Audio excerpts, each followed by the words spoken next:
Good evening. हमने पिछले lecture में जो है वो हम लोग सेंट्रल नर्वस सिस्टम पढ़ रहे थे और नर्वस सिस्टम के अंदर हमने न्यूरॉन्स और उनके स्ट्रक्चर के बारे में देखा था। अब जो है हम लोग आज ब्रेन के बारे में पढ़ेंगे।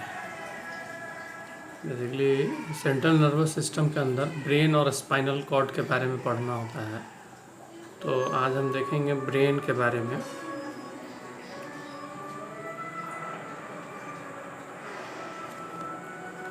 ब्रेन का जो पूरा अगर वॉल्यूम की बात की जाए, ब्रेन का जो मास होता है, मतलब द्रव्यमान कह लीजिए, या ब्रेन का जो उसके अंदर जो मटेरियल है उसकी अगर हम बात करें तो उसमें उसके पूरे वॉल्यूम का आधा से लेके और 1/4 हिस्सा जो है वो 4 तरीके के ग्लियल सेल्स से बना होता है। 4 टाइप ऑफ ग्लियल सेल्स। ये न्यूरॉन्स से डिफरेंट होते हैं, इनको ग्लियल सेल्स कहा जाता है।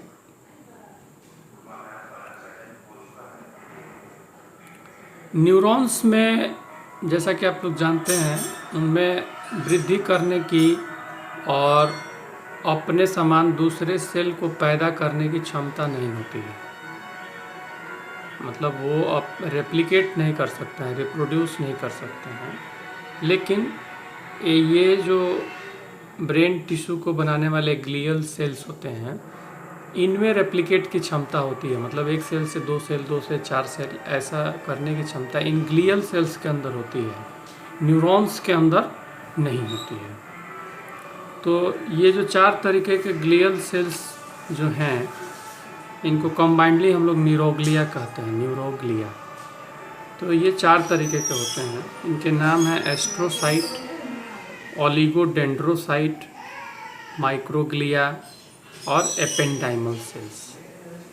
इनके बारे में हम लोग पढ़ेंगे, क्योंकि यही मुख्य रूप से ब्रेन के सारा मास का निर्माण कर रहे हैं, आधा से लेकर 1/4 हिस्से का।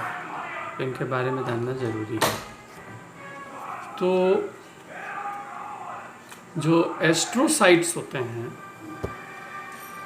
ये सेंट्रल नर्वस सिस्टम को सपोर्ट करने वाले मुख्य सेल होते हैं। ये नाम जैसा है एस्ट्रोनॉट, आप लोगों ने सुना होगा। एस्ट्रोनॉट कौन होता है? जो अंतरिक्ष यात्री होते हैं। तो एस्ट्रो शब्द एक्चुअली स्टार के लिए यूज होता है। तो इसके नाम में ही इसका शेप छुपा है कि एस्ट्रोसाइट्स जो हैं वो स्टार शेपेड होते हैं।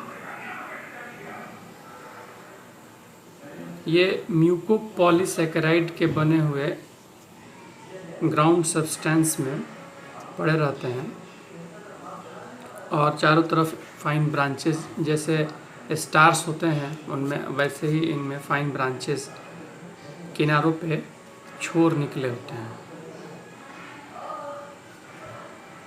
जो किनारे के छोर होते हैं उसमें कुछ छोर जो है वो मोटे मोटे गुलठे की तरह निकले होते हैं, जिन्हें हम लोग फुट प्रोसेसेस कहते हैं। उनके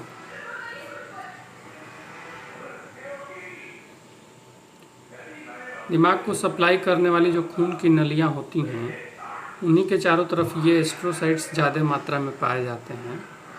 और इन एस्ट्रोसाइट्स के जो फुट प्रोसेसेस होते हैं वो खून की नलियों की दीवारों को एक तरीके से मजबूती प्रदान करते हैं।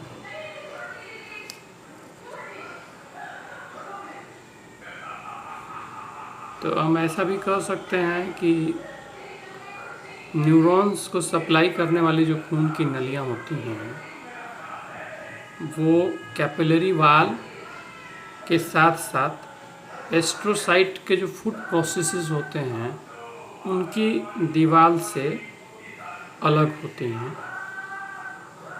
और यही मिल के ब्लड ब्रेन बैरियर का निर्माण करते हैं। कौन कौन? एस्ट्रोसाइट के फुट प्रोसेसेस और कैपिलरी की जो दीवार होती है, ये दोनों मिल के ब्लड ब्रेन बैरियर का निर्माण करते हैं।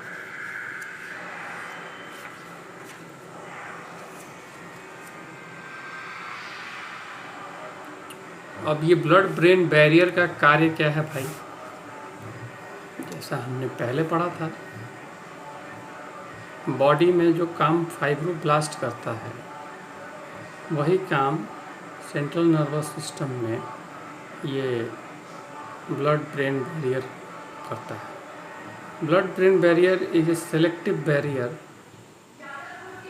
that protects the brain from potentially toxic substances and chemical variations in the blood। मतलब कि जो ब्लड ब्रेन बैरियर है वो बाकी शरीर में के अंदर होने वाला जो भी परिवर्तन है, चाहे कोई इन्फेक्शन हो या कोई टॉक्सिक सब्सटेंस खा लिया गया हो या कोई केमिकल ब्लड में चला गया हो, उससे ब्रेन को सेपरेट करके रखता है, न्यूरॉन सेल्स को सेपरेट करके रखता है, उनका प्रभाव न्यूरॉन सेल्स तक जाने से रोकता है। जैसे मान लीजिए कि खाना खाने के बाद